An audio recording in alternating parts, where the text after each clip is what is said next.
Britain didn't lose its empire in war, it lost it in a deal. What if I told you the British Empire didn't fall on the battlefield, but at a negotiation table?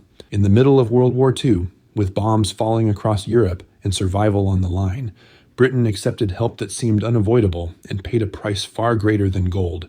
Not land, not soldiers, power. This is the story of Lend-Lease, a program sold as wartime generosity that quietly transferred global dominance from London to Washington. Now here's the uncomfortable question that historians often tiptoe around. Did the United States save the British Empire or loot it? The crisis. Britain couldn't escape by 1940. Britain was running out of everything. Money, weapons, time. Germany had overrun much of Europe. The Luftwaffe was bombing British cities nightly, and the Royal Navy, once unstoppable, was burning fuel faster than Britain could afford. Here's the key problem. Britain didn't lack factories, it lacked cash. War consumes resources at a terrifying speed. Steel, oil, ammunition, food, shipping, and Britain was paying for all of it in cash. Under US law at the time, America could only sell weapons on a cash and carry basis. No credit, no IOUs. And Britain's gold reserves? They were disappearing fast. Britain wasn't just fighting a war, it was financing one using a 19th century financial system in a 20th century industrial conflict. By late 1940, British officials were quietly admitting something unthinkable. They were about to go bankrupt in the middle of a world war. And that's when the United States entered the story, not as a savior, but as a strategist. And this is where the story stops being about war and starts becoming about leverage. The American position. The United States wasn't yet in the war. Public opinion was divided. Congress was cautious, but American leadership understood something crucial. If Britain collapsed, the balance of power would shift dramatically. The question wasn't whether to help Britain. The question was how to help Britain without inheriting its problems, and that required leverage. So instead of writing a check, America wrote a contract, the deal that changed everything. In March 1941, President Franklin D. Roosevelt unveiled Lend-Lease. The pitch sounded simple, almost noble.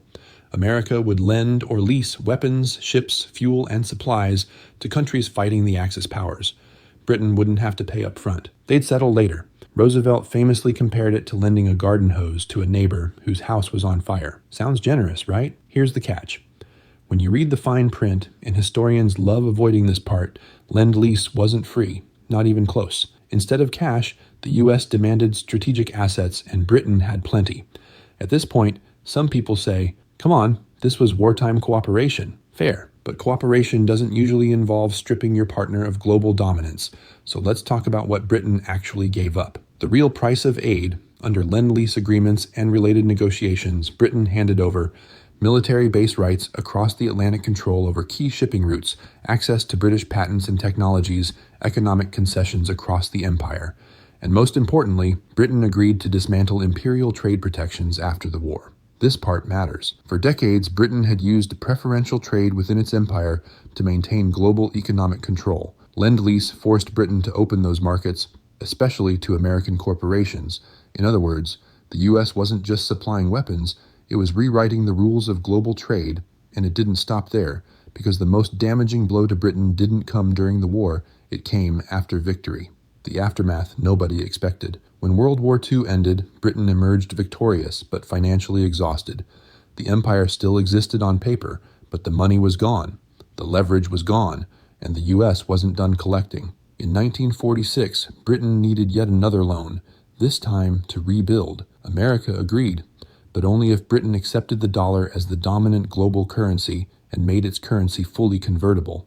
That decision triggered a financial crisis almost immediately.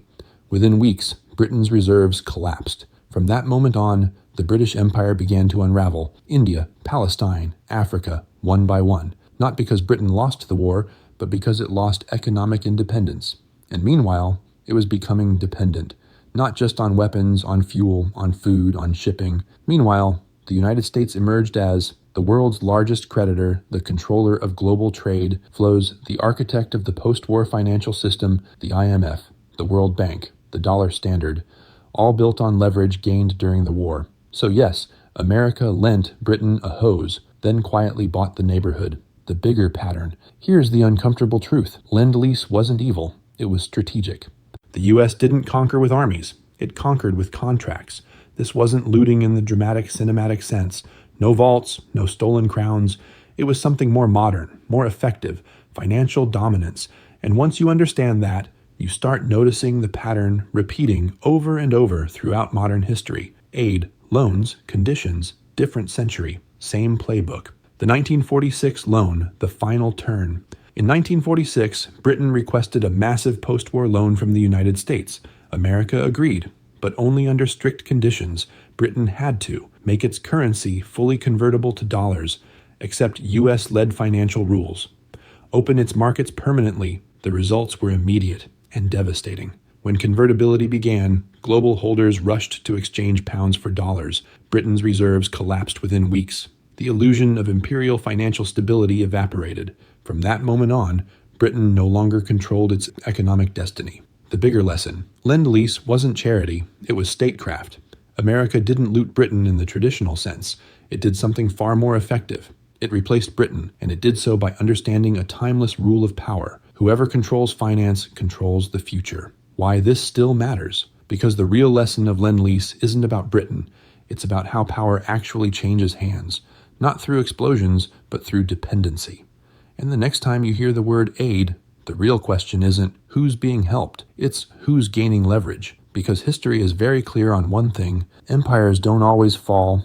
Sometimes they're quietly replaced, and the ones who understand that early are never the ones caught by surprise. If you want more research-backed breakdowns on wealth, markets, and global shifts, make sure to subscribe.